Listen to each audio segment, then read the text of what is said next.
Hello everyone! It's turnover day. Today, sasamahan natin ang ating client na mag-turnover ng kanilang unit dito sa The Belcourt Santa Rosa. If you still remember, sila din yung nag-punch list before.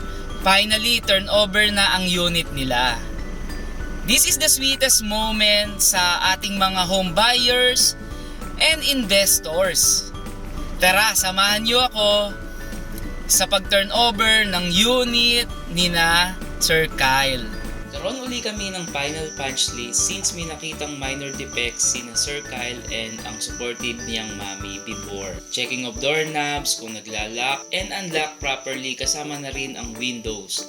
Checking of electrical like bulb sockets and outlets. After ma-check and satisfied na sina Sir Kyle and mami, nag-sign na siya ng punch list form.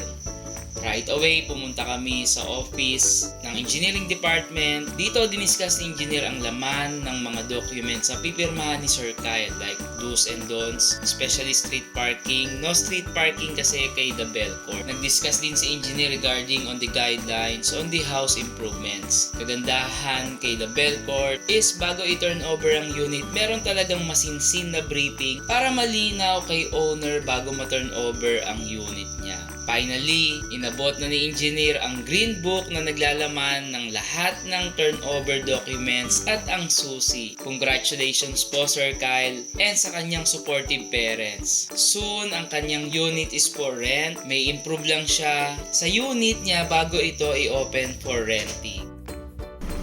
Na-excite ka rin bang ma-turnover ang unit mo? Or na-turnover na ang unit mo? Please comment down your experience and feeling during turnover. This is Jun Yambao, your registered salesperson. Happy turnover and congratulations especially sa family ni Sir Kyle na shoutout sa parents niya na napaka-supportive throughout the process ng pagkuha niya ng unit. And congratulations sa lahat ng mga na-turnover and mata-turnover na. Bye-bye!